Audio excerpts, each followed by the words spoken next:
So this will make the second time that I've shot this video. Tonight, we're gonna talk about some of the best builds for these cars. We're gonna talk about budget, and we're gonna talk about some that aren't quite so budget. Maybe we can help you decide what to do on your next build.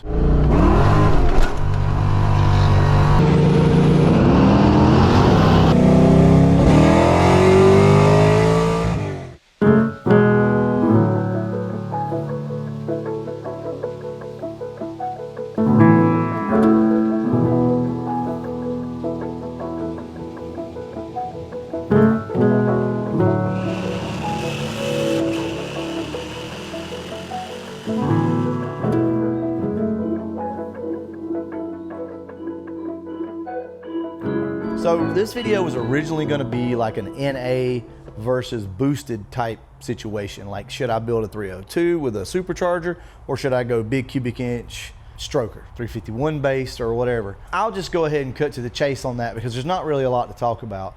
They're about tit for tat, just so you guys know. Unless you get extremely rowdy with your 351 based stroker, that little 302 with a good supercharger instead of heads and cam and all is going to make about the same power. I just want you guys to know that. There's really no point in diving into that. I tried to make a video about it tonight. The topic just kind of fell flat, man. They're really comparable is what I will say. As I was making my other video, I got to talking about a lot of like combinations that worked. And I think that's actually a better video. So that's what we're going to cover tonight. So with that being said, let's get into some nasty little combinations. First, I want to start with probably the best bang for buck combination that I can think of for a Fox body, and that's going to be Andrew's build.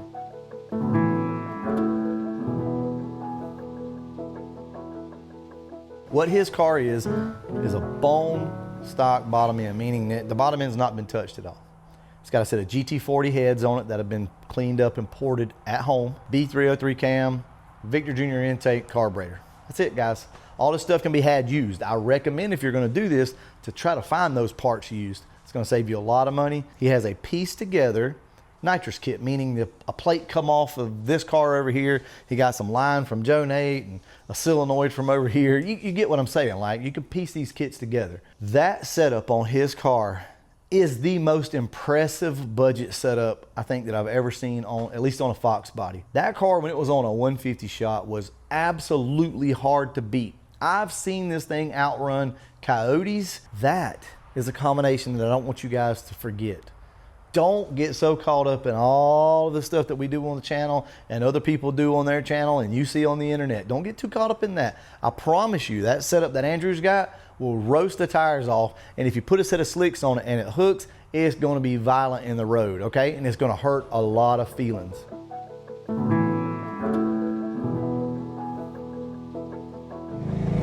Yeah, let's roll into it in a second.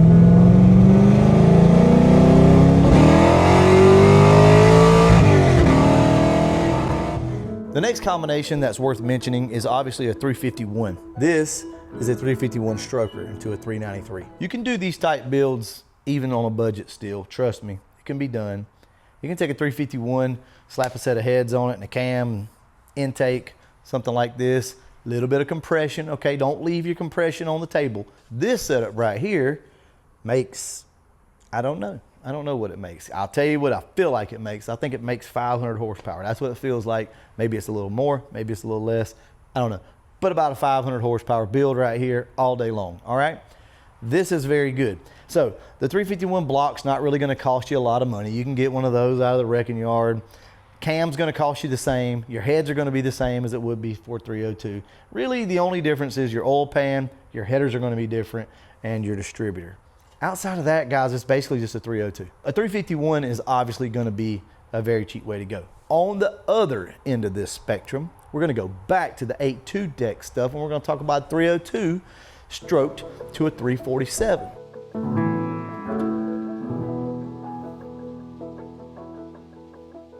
I want to ask you guys a question.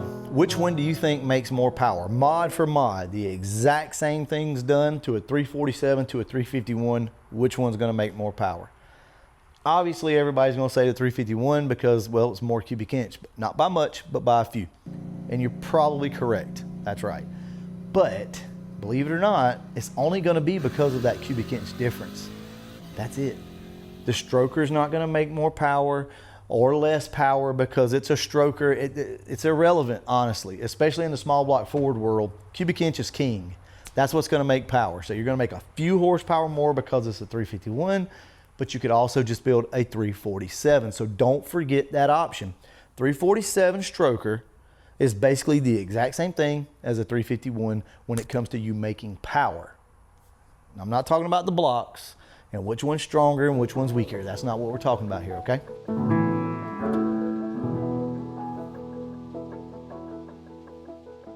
I want to compare this build to Andrew's. This build, Andrew's build is far superior to this build on the Poop Coupe. And why is that? Honestly, it's because I got lazy and I didn't want to go to the boneyard and go get a set of GT40 heads. I just was like, screw it, we'll just leave these on here. This is the same setup that Andrew has. He's got a better intake and better heads. Outside of that is the exact same setup. If you have a little bit of time or know somebody with a set of GT40 heads, they're not expensive. Guys, sometimes people give them to you, or you might have to pay up to like 150 bucks for a set, okay? It just depends. It may be different in your area. Put a set of GT40 heads on there. Like if you don't have the money for aluminum heads and you're thinking about maybe just cleaning these up, that's an option. But instead of the E7TE heads, just go ahead and put a set of GT40 heads on it. Find yourself a used intake.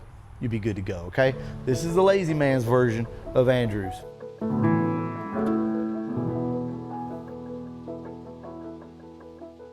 Let's talk about this build.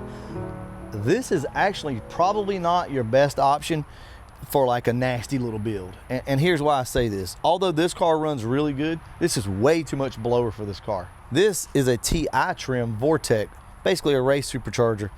It's too much for this. This is a 306, 308, I can't remember. It's got a fairly good cam in it. It's got an Anderson N51HR camshaft, Holley System Max intake, 60 or 80 pound injectors, I can't remember, on 15 pounds of boost with an AOD.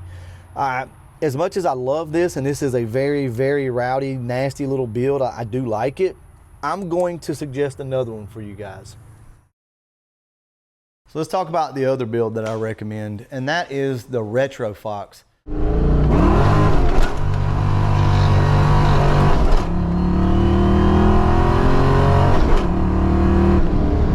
It's a stock bottom end car with a B cam, aluminum heads, SVE 170cc heads is what's on it, roller rockers.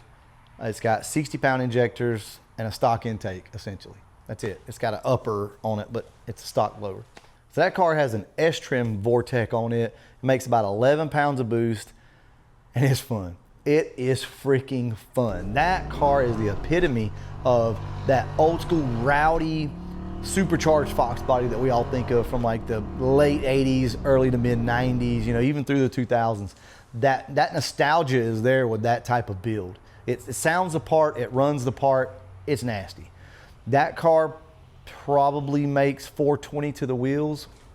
I don't know, I'm guessing, okay? Something like that if I had to guess.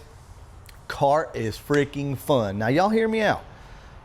The reason why I'm recommending that is because you're already starting with a 302 that's, you know, you already have, in other words. Most of you guys have aftermarket heads already, or either there again, you can get a set of GT40 heads pretty cheap. So at this point, a lot of you are trying to decide, what do I do? Do I take this engine out? You know, do I build a stroker out of it first? Or do I take it out and build a 351 or something like that? Guys, at that point, if you already have a good running 302 that doesn't have a ton of blow by, and you got a set of heads and cam already, and you're kind of wanting that next step, throw a supercharger or a turbo on it or nitrous, either one.